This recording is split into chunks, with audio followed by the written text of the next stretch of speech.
ముత్తన నాకివ్వండి. నిన్ను జాగ్రత్త జాగ్రత్త.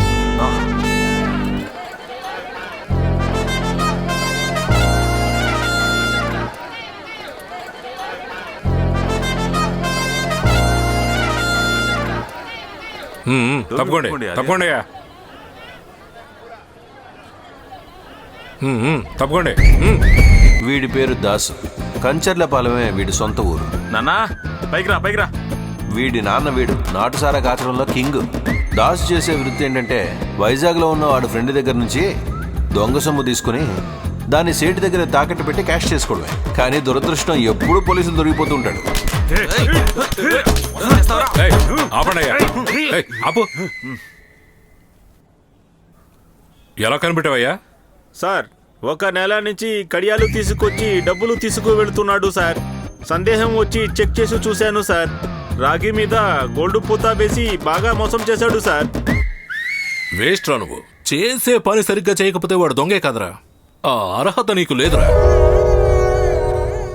వేస్ట్ రా నువ్వు. చేసే పని సరిగ్గా చేయకపోతే వాడు దొంగే కదరా. ఆ అర్హత నీకు లేదురా. ఆ అర్హత నీకు లేదురా. హాయ్. ఎటువంటి అర్హత లేకపోయినా వీడిలోనూ చిన్న టాలెంట్ ఉంది. తాళం కప్పకే తెలియకుండా తాళం తీసేసే అంత ఘనుడు. సార్ ఇలా చూడండి. లాగొకటి పేక ఎప్పుడు సమస్యరా సార్, ఇప్పుడు ఎందుకు సార్ నన్ను కొట్టారు? నేనే నా దగ్గర ఏం అర్హత ఉందా అని ఆలోచిస్తున్నాను. ఆలోచించింది చాలు. సంఖ్యలు ఓపెన్ చేసి ఎంతసేపు అయింది? 2 నిమిషాలే ఉంటుంది. మరి ఇంకా ఏంటి ఆలోచిస్తావు? పారిపోవచ్చు కదరా హీరో బన్నీ. హీరో బన్నీనా? ఒకటి నీ వృత్తి మార్చుకో, లేదంటే నేను మార్చుకుంటా. సార్, ఒక కట్ట పంచాయతీ చేసి కాపాడమని చెప్పండి. నీ పంచాయతీ చేసి నా తల పగిలిపోతుంది. ఒక దొంగ కష్టం దొంగకే తెలుస్తుంది. సార్, తెలియకుండా మాట్లాడేశాను. నాకెవరున్నారు సార్? మీరు తండ్రి లాంటి వారు, ఆయనేమో బాబాయ్ లాంటి వారు. నాటకాలు ఆపరా. నా దగ్గరే వేషాలా? పగిలిపోతుంది. ఏమయ్యా, వీడిని తీసుకెళ్ళి లోపలే. దాసు పద. నాన్నంట. నిన్ను కడిపెట్టి తాళమే. బాబాయ్, సంగిళ్ళు తీసుకెళ్ళండి. కూర్చో. నమస్తే సాబ్. చూడవయ్యా, కోర్టు కేసు అంటే వాడికి శిక్ష మాత్రమే పడుతుంది. మీకు 10 పైసలు కూడా రాదు. వాడితో మాట్లాడి ఒక అమౌంట్ ఫిక్స్ చేస్తాను, తర్వాత తీసుకుందుగా. అలా వీడిని ఏ యాంగిల్లో చూస్తున్నా స్ట్రేట్ లా కనిపించట్లేదే. ఏమంటావు? మీరు ఏమి చేసినా పర్వాలేదు సాబ్. ఖచ్చితంగా చేస్తాను. నువ్వు వెళ్ళు. మంచిది సాబ్. నడక చూడు, జుబ్బా వేసుకున్న ఏనుగులాగా ఉన్నాడు. ఏమయ్యా సుబ్బయ్య, సార్ ఆ దాసుని ఇలా తీసుకురావయ్యా. నువ్వెలా వచ్చావురా? ఆ మున్సిపాలిటీ బండి ఎప్పుడు వెళ్ళిందో అప్పుడే వచ్చాను సార్. అవును, 5 డజన్లు కడియాలి కదా, బాగా వెయిట్ గానే వేసావు. ఏం చేశారు? అరే మీరు ఒకరు. ఇన్వెస్ట్మెంట్ చాలా హెవీగా ఉంది. కాస్ట్యూమ్స్ అన్ని కొత్తవే. చూడండి, వచ్చిన దానికి దీనికి సరిపోయింది. పెద్ద బిజినెస్ మ్యాన్ లా మాట్లాడుతున్నావు. ఆదాయం ఖర్చు గురించి చెప్తున్నావు. అది వదిలేండి సార్, మనకి నెక్స్ట్ పెద్ద ప్రాజెక్ట్ కూడా ఉంది. ఫుల్ గా సెటిల్ అయిపోవచ్చు. వెళ్ళండి సార్, వెళ్ళండి.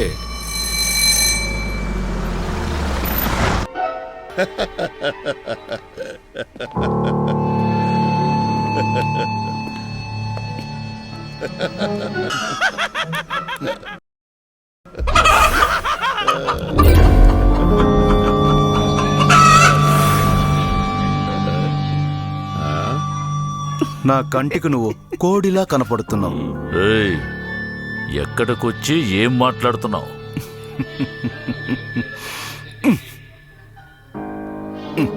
అన్నీ తెలిసే వచ్చాను. గోల్డ్ అంతా ఎక్కడ పెట్టావు? ఏ గోల్డ్? 1 నెల వెనక్కి వెళ్ళు, తెలుస్తుంది.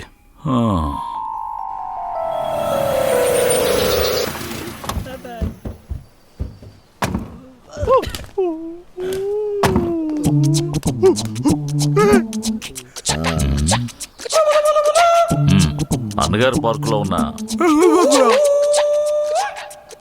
విగ్రహం అమ్మాయి విగ్రహం. రై పోజువు. అదే అదే అదే ఆ శిలని అలాగే తీసుకుని ఇక్కడికి వచ్చాయి. దానికి బదులు మా నాయకుడి శిలని అక్కడ పెట్టాలి. బుర్రకెక్కిందా? ఏంట్రా?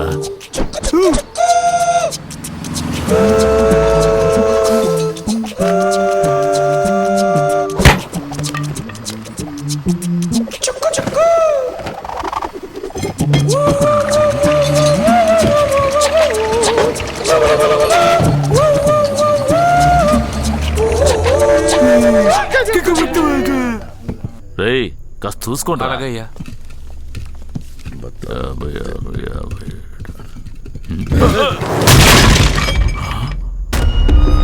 విగ్రహంలో బంగారమా? బంగారం బిస్కెట్లు.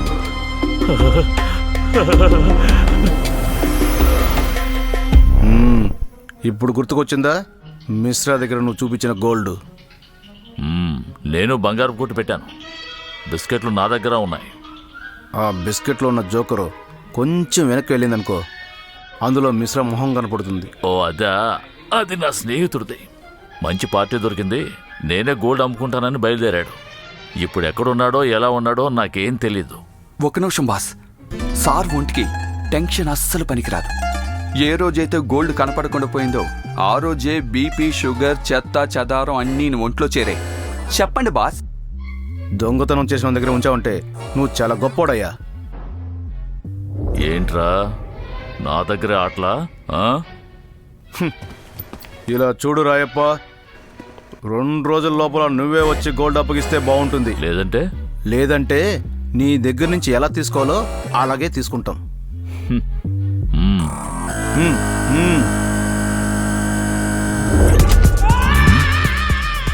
ఫీలింగ్స్ రవి.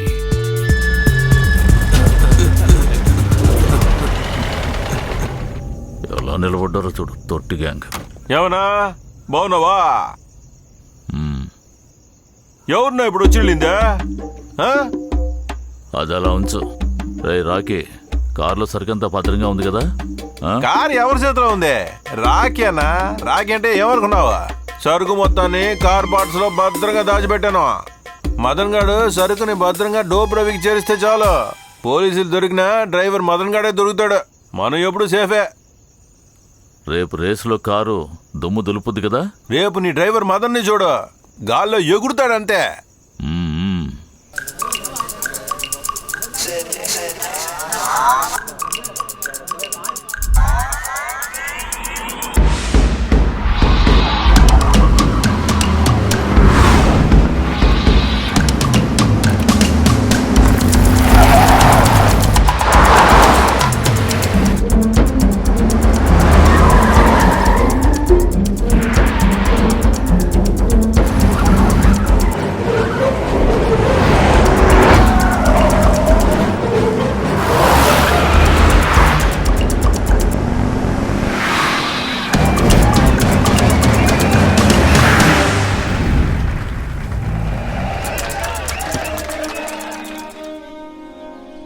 వీడి పేరు మదన్. వీడు కంచర్లపాలెంకి చెందినోడే. పెద్ద కార్ రేసర్ అవ్వాలని ఆశ. రాయప్ప ఇంట్లో డ్రైవర్గా పనిచేస్తున్నాడు. రాయప్ప ఏ పని చెప్పినా ముందు వెనక ఆలోచించకుండా చేసే అమాయకుడు.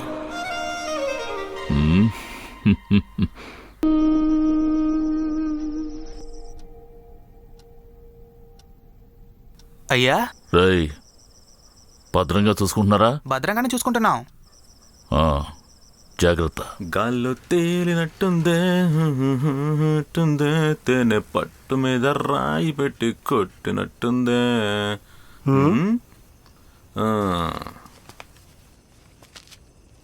అన్నా అగిపెట్టివు.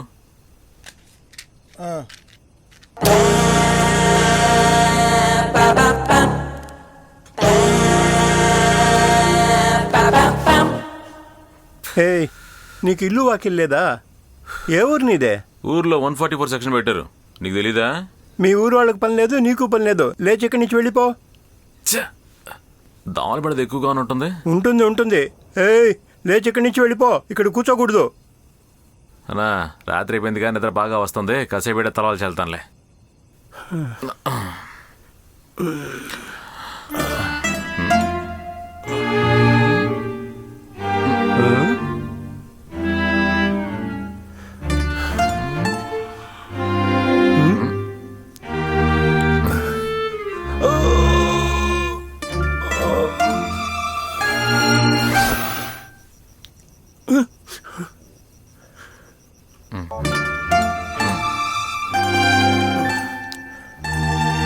అప్పుడే 1 గంట అయిందా?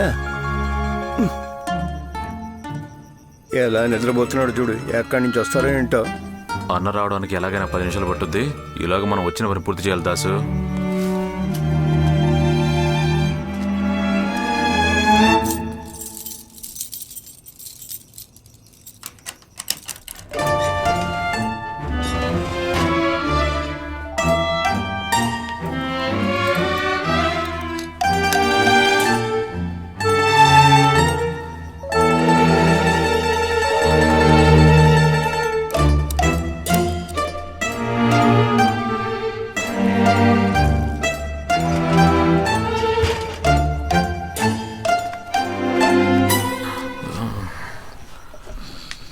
ఈ చక్కెర వ్యాధి ఎక్కడి నుంచి వచ్చిందో కానీ మూత్రం పోసుకోవడానికి సరిపోతుంది నా జీవితం అంతా.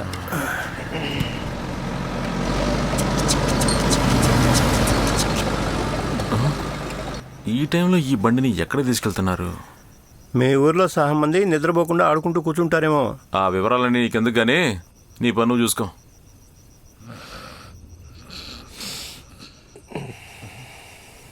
అన్నా బయలుదేరుతున్నా.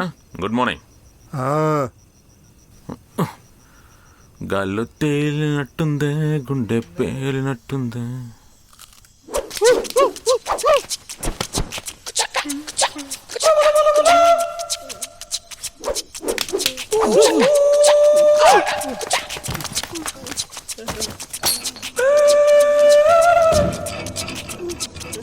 ఎక్కడికి వెళ్ళుంటారు వీళ్ళు?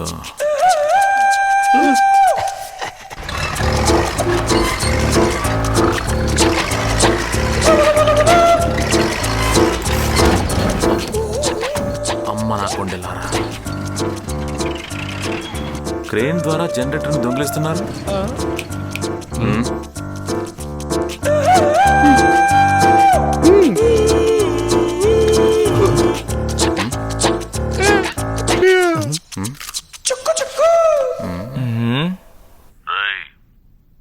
అయ్యా భద్రంగానే చూసుకుంటున్నాం.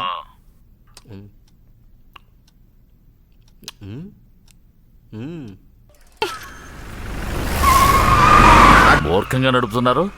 ఎవర్రా వీళ్ళు? అడ్డంగా వస్తున్నారండి.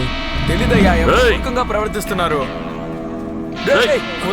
ఏయ్! ఎవర్రా మీరు? ఎక్కడ తీసుకెళ్తున్నారు? ఏయ్! మిమ్మల్నే! అయ్యో రేయ్ ఫీలింగ్స్, ఆ రోజే చెప్పాను కదరా ఆ గోల్డ్ కి నాకు ఎలాంటి సంబంధం లేదని. ఆప్రా. సార్ ఇప్పుడు హౌ టు టార్చర్ అని బుక్ రాస్తున్నారు. నిజం చెప్పు, అనవసరంగా ఒళ్ళు హోనం చేసుకోకు. రేయ్ రేయ్ ఏం చేస్తారా? ఇక మాట్లాడి ప్రయోజనం లేదు.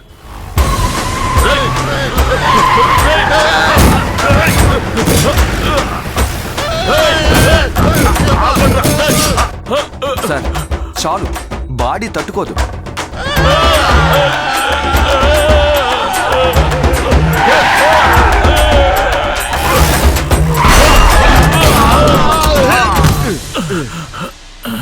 ఛీ!